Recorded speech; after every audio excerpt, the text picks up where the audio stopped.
دلت را خانه ما کن، مصفا کردنش با من، به ما درد دل افشا کن، مداوا کردنش با من. اگر گم کرده ای دل کلید استجابت را، بیا یک لحظه با ما باش، پیدا کردنش با من.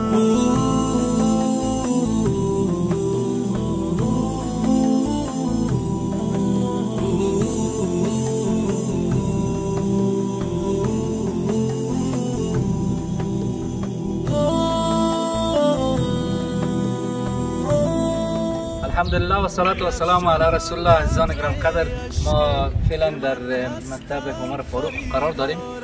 بعض پروژه ها رو اینجا داریم. اگر شما ببینید اینجا زمین که هست خاک است، ما میخوایم که به فضای سبز تبدیل کنیم. به خاطر آبیاریزی ضرورت به شبکه آبرسانی است. ان شاء الله ان قریب شما میبینید که ما شبکه آبرسانی را آماده ساختیم و همچنان در این مکتب کفالت بعض اطفال یتیم هستند که پدر و مادر ندارند. انشاءالله برام پروسش شما میبینین که کفالت اونا رو در نظر گرفتیم. انشاءالله ما بعد چند دقیقه بعد شما این پروژه شبکه آبرسانی رو میبینید تا ما بتونیم فضای خاک‌آلود یاره کلش برای فضای سبز تبدیل کنیم تا اولاد وطن از این مستفید شوه و بتونن درست تعلیم کنند. انشاءالله کفالت یتیم هم در راه است. پروژه کلینیک باران رحمت هم است و پروژه دارالیتام کابل هم سربراه شده. ما میخوایم قلبا از تک تک عزیزانی که در هی پروسه باران رحمت همکاری کردن سپاسگزاری کنم. واقعا که هر احساس شما، هر درد شما درد ملت است و با این درد ما شما مشترکاً گام میورداریم. البته ما میخوایم که این مسئله رو بگیم که ما یک پل ارتباطی بین دوستای عزیز و بین مستمندان هیتام هستیم تا بتونیم از طریق عزیزان گران قدر همون شعار همیشگی که لبخند بر لبانشان بیاریم. ما فقط اینمی مسئولیت میگیریم که کمک یک عزیز برای یک عزیز میرسانیم و بسیار قلبا خوشحال هستم که باران رحمت اقدام کرده که کفالت یتیم بر دوش بگیره. شما میفهمید که رسول الله صلی الله علیه و سلم فرمود که هر کسی که کفالت یک یتیم بر دست بگیره دستای مبارک را این رقم کردن که در بهشت با ما یکی هستند. توان مالی اگر نداریم ما می پل ارتباطی میشیم تا بین شما و بین هیتام شویم و ما کوشش نهایی خود میکنیم که دارالیتام استاندارد جور کنیم تا اوجا اولاد یتیم کسانی که در روی سرک پلاستیک فروشی میکردن و اسکرین فروشی میکردن اونا رو ما بگیریم نظر به توان در یک دارالیتام استاندارد بیاریمشان و اوجا تربیه شیم که در آینده اینمی مردم زحمتکش فقیر در این وطن مصدر خدمت شوند، وزیر شوند، رئیس شوند تا این مملکت با طرف آبادی یک جای با هم سوق بدیم. به امید سرفرازی امت اسلامی به خصوص ملت سربلند افغانستان. السلام علیکم و رحمت الله و برکاته.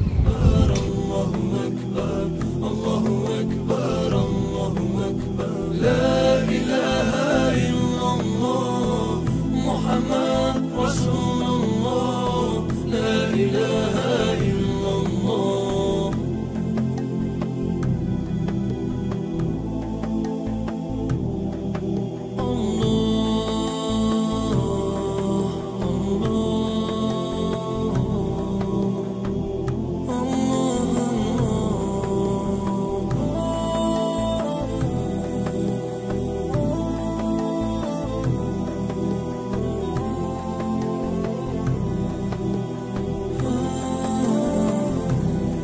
دلت را خانه ما کن، مصفا کردنش با من، به ما درد دل افشا کن، مداوا کردنش با من. اگر گم کرده ای دل کلید استجابت را، بیا یک لحظه با ما باش، پیدا کردنش با من.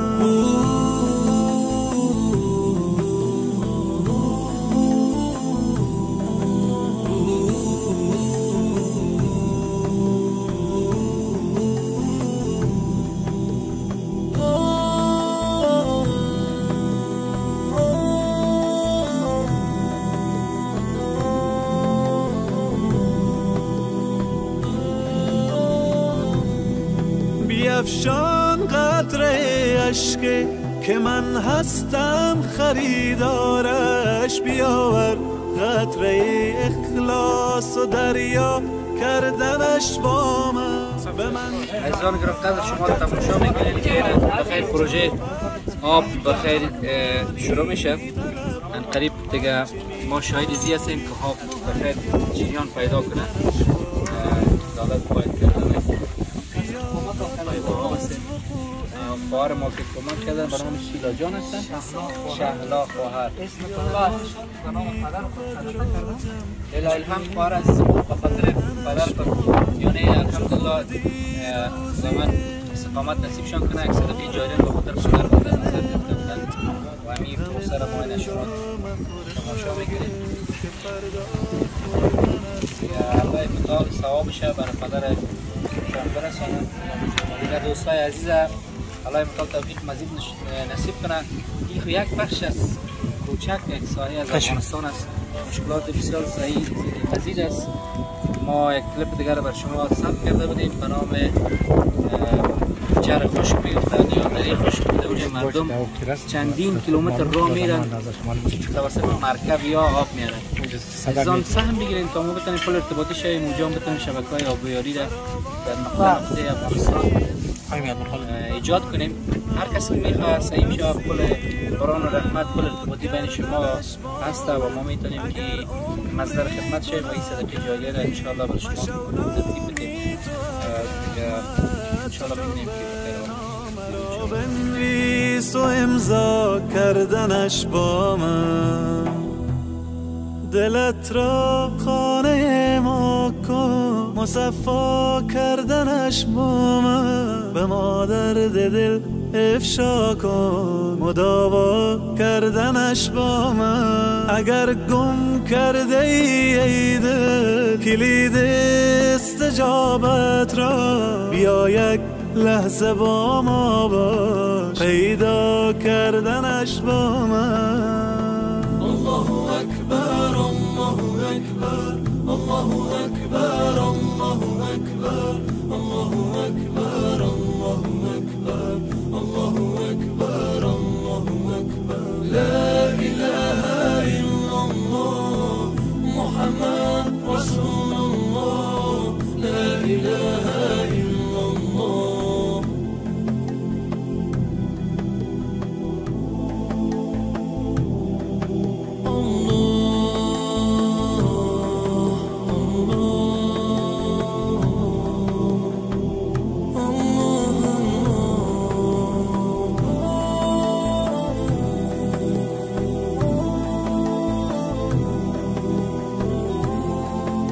انشاءالله خوار با برکت خودت آب پاک انشاءالله برای یتیما و برای آزان یا آب ایجاد انشاءالله افشا کن، مداوا کردنش با من. اگر گم کرده ای دل کلید استجابت را، بیا یک لحظه با ما باش، پیدا کردنش. الحمدلله جان پیدا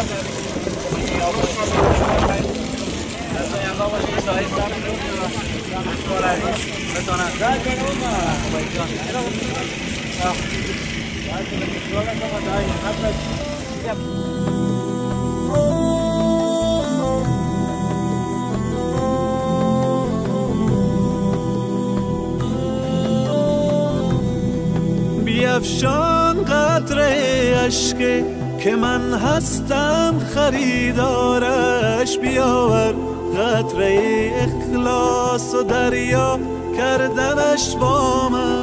به من گو حاجت خود را اجابت میکنم، آنی طلب کن آنچه میخواهی مهیا کردنش با من. بیا قبل از وقوع